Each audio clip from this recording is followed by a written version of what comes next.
زیادہ جی ناظرین، بریک کے بعد آپ کو خوش آمدید کہتے ہیں۔ ایک نیا تنازع کھڑا ہونے جا رہا ہے مشرقی یوکرین میں۔ روسی حمایت یافتہ علیحدگی پسند اور یوکرین کی فوج کے درمیان نئی جھڑپیں شروع ہوئی ہیں، اور کہا یہ جا رہا ہے کہ یہ جو جھگڑا ہے کسی بڑے جھگڑے اور عالمی تناظر اختیار کر سکتا ہے، اور یہ سب پہلے بھی روس کا یوکرین کے ساتھ پھڈا تو رہا ہے، لیکن یہ جو ان حالات کے اندر جب کہ روس علاقے میں اپنا اثر نفوذ بڑھاتا چلا جا رہا ہے اور ایک پراکسی کے ذریعے روس کو وہاں پہ انگیج کیا جا رہا ہے، اس کے پیچھے کون سی قوتیں ہیں؟ میں پہلے بھی ایک بات کی تھی کہ آج سے کچھ 4 سال پہلے میں کالم لکھا تھا کہ جس دن روس یوکرین کے ساتھ جھگڑا شروع ہوا it will be the beginning of a third world war. یہ بنیادی طور پر ایک بہت بڑا زائنسٹ ایجنڈا تھا جس کے تحت انہوں نے 1907 میں برطانیہ اور فرانس کو روس کے ساتھ زار روس کے ساتھ صلح کروائی تھی، کیونکہ روس کے یہودی بہت طاقتور یہودی تھے۔ آپ اسرائیل میں چلے جائیں نا تو آپ کو ایسا لگے گا کہ اب روس میں آ گئے ہیں۔ صحیح، دوسری دوسری زبان جو ہے ان کی روسی بولی جاتی ہے وہاں۔ سارے یہودی وہیں پر موجود تھے کیونکہ آرتھوڈاکس چرچ وہاں پر موجود تھا جو آج سے علیحدہ ہو کے وہ کیا۔ 1907 میں ان کے ساتھ وعدہ کیا کہ جیسے ہی ہم تم کو فتح حاصل کریں گے تو ہم خلافت عثمانیہ میں ہم استنبول تمہیں دے دیں گے۔ اب روس کی صورتحال یہ تھی کہ روس نے سب سے زیادہ مار کھائی، کیجویلٹی بھی، لیکن جنگ جیتنے کے قریب ہوئے تو جوز نے ایک بہت بڑی موومنٹ اسٹیبلش کی تھی جس کو بلشوک کمیونسٹ موومنٹ کہتے ہیں، جس کا بانی کارل مارکس بھی ایک جیو تھا، صحیح، اور اینگلس بھی۔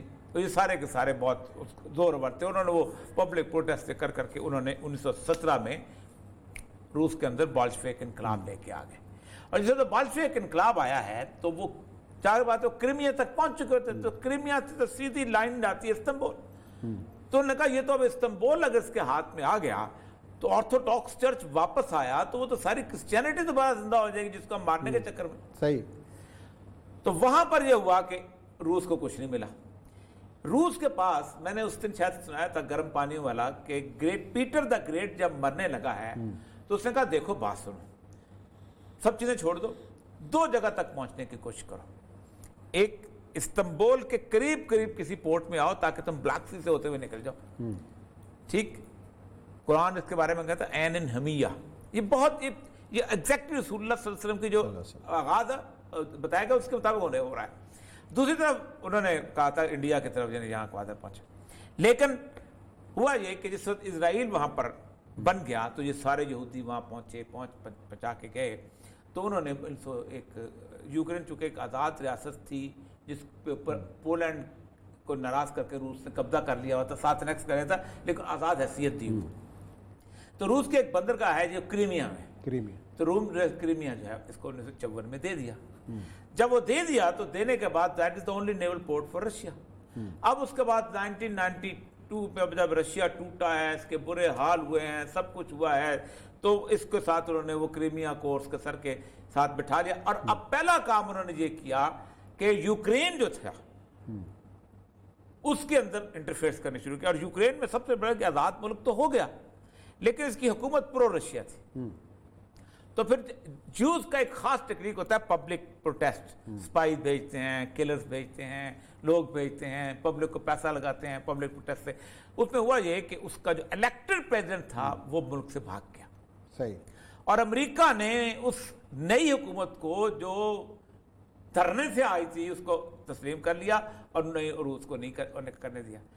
اور اس کے ساتھ ہی روس نے یہ کیا کہ پیوٹن، اب یہاں پلان فیل ہوتا ہے جیوز کا جو اللہ تعالیٰ کی وزڈم آتی ہے نا وہاں پر، کہ روس نے کرمیا میں جا کے وہ کرا دیا ریفرینڈم، اور جب ریفرینڈم ہوا تو انہوں نے ساروں کا روس واپس جانا چاہتے ہیں، ہم تو روس کے علاقے کے ہیں۔